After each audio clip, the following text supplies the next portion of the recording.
Hello and welcome to day 4 of our January challenge 2024, working on Avery Lynn Jones's beautiful piece Midnight Lullaby. And we have worked so far on the first 4 lines over the last 3 days.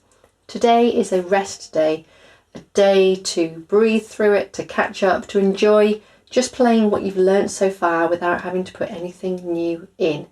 Consolidate it all. Get your fingers even more comfortable with it before we enter into something different tomorrow. So today's video is a play along based video where we're going to pull all 4 lines together, playing at different speeds to give you that space to feel how it all belongs, how it all connects, make sure that you are making it into one full piece so that we don't get stuck in this segmented way that we are working on it. That's just our way of building it up, but the focus then of playing it all the way through.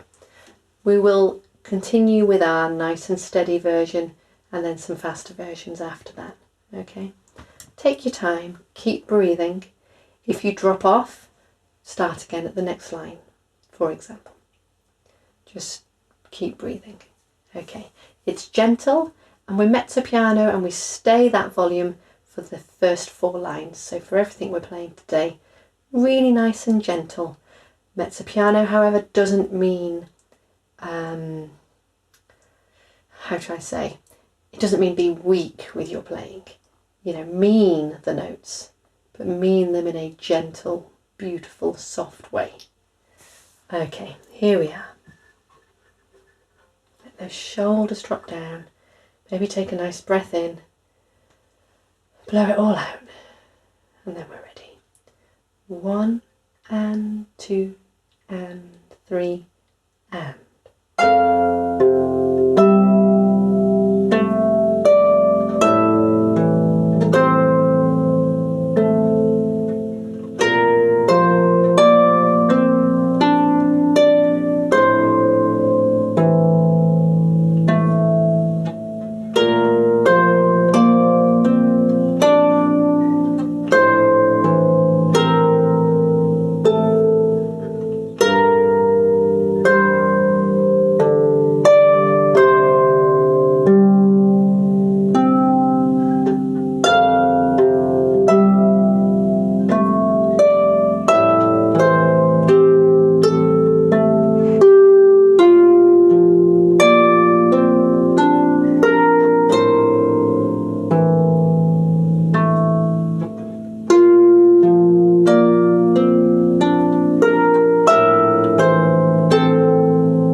Well done. And if you get an opportunity to record yourself playing it, whether it's just the audio, whether it's a little video that you do, it can be really handy to do that and listen back to just yourself playing it, not along with me, and notice, does the melody ring out beautifully? Does it sing out in the way that you want it to?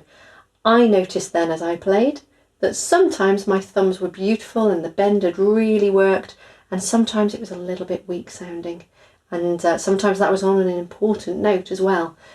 So that's something for me to work on, really listening for my melody ringing out so that every time I play that thumb it's as beautiful and as well balanced as the rest of it.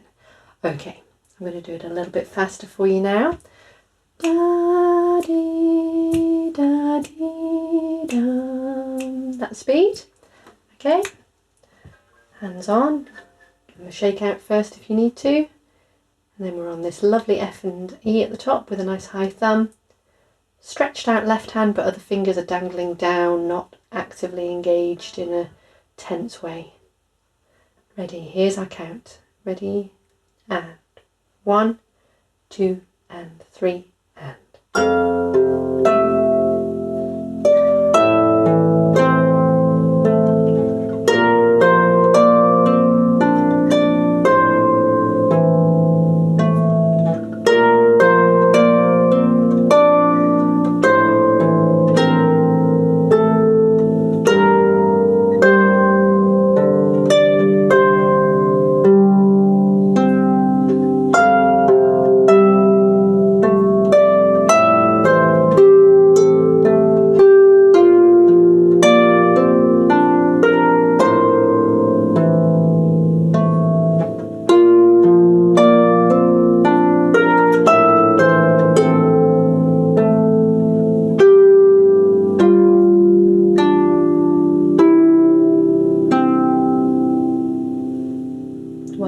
and my thumbs were better in that one for sure, because I was giving them attention, paying attention to the sound they were making. I did make an error right in the very first bar with my left hand, but knowing that I was playing along with you and you were playing along with me, I didn't let it stop me.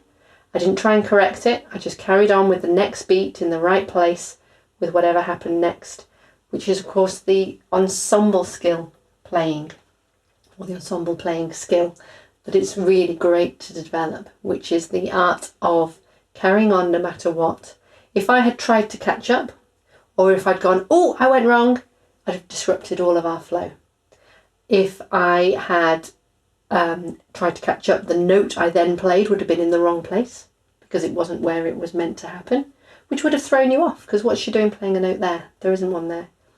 So just by breathing it out, letting it go, and genuinely letting it go so that it didn't then affect what I did in the next bar.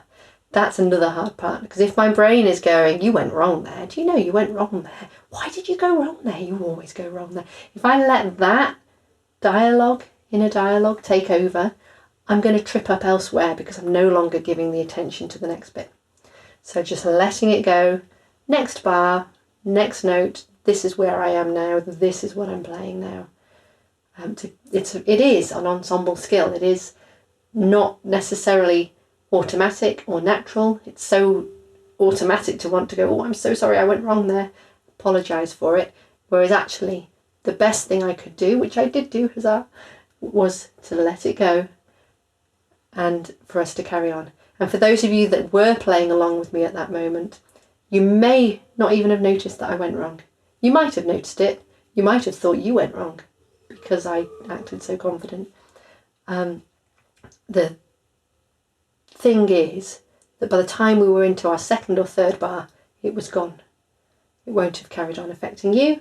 Didn't affect me. We were all good. Right, let's do our super speedy version of this. Just to hear it in a different light, really, as much as anything else. Here we go. Now remember, this isn't a definitive, this isn't what we should all be aiming for. Personally, I'm more in the mid-level camp, but it is there as an option, and I want to embrace it as an option for those of you that like it. Here we go. Still trying to keep relaxed shoulders. Here's our count in, and 1, 2, 3.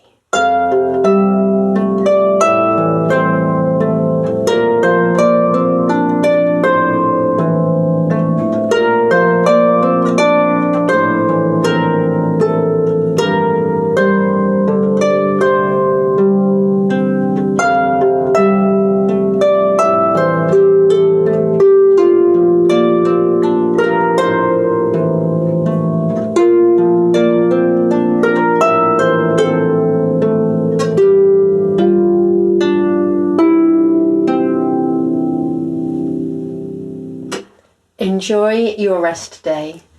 Enjoy getting all the more comfortable with it, being able to move from one line into the next with ease, with comfort, with understanding and knowledge. Yes, I know where I am, I'm on that bit, and that bit's similar to that bit, or it's linked with that bit and it's going to work, and I know where I'm heading next with it. And I will see you tomorrow when we go into a new section with a new feel to it. So another good reason for today's rest day.